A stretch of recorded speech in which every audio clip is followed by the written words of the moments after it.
Now this might be one of the most mind-blowing problems you have ever seen, so pause the video and try to figure it out. As we can see, in this position, the kings have castled on opposite sides, so this is usually an indicator of an attacking game where we want to just open the opponent's king up with our pawns, with our pieces, and a lot of times we're going to sacrifice our pieces. And this is also the case here. You can see that our rook here is on the same file as the king, so we kind of want to open that file, right? So the rook would be attacking the king. But how do we do that? Of course, we can play something like knight the g3 check, and if he takes it, we can open the file like this. And the opponent's king could be in some trouble. So that's the basic idea here.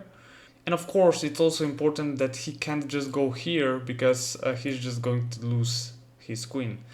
So that's not possible. But yeah, since this puzzle is really deep, the best move here, the solution actually is bishop to b5. Now this is just a beautiful move, and I will show you why. Well, it looks like you're giving your bishop for free and for nothing, you know, because white can just take your bishop.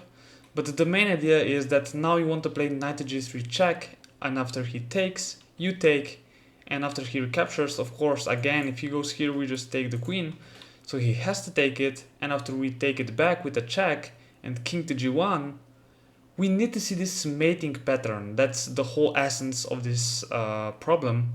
We need to see it from the start, and here we sacrifice our rook. This is just a beautiful move, just giving the rook away for seemingly nothing.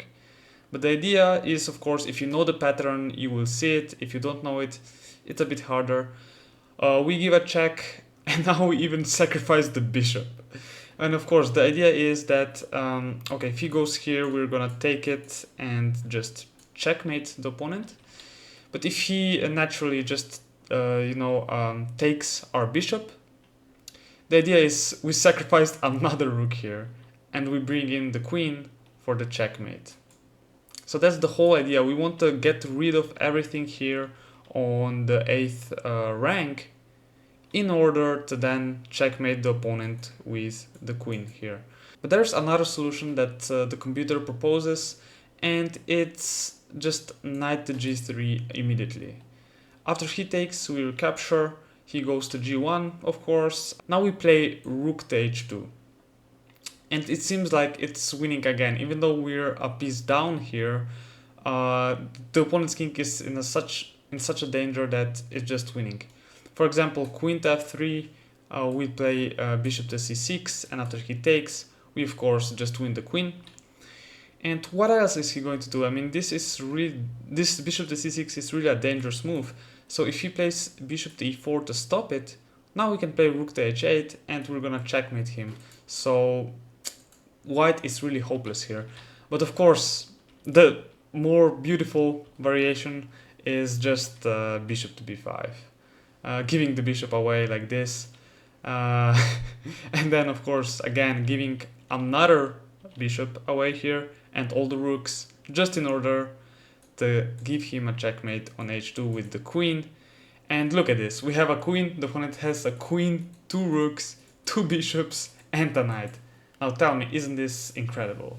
Guys, if you enjoyed this puzzle, please leave a like, subscribe, and I'll see you guys in the next video.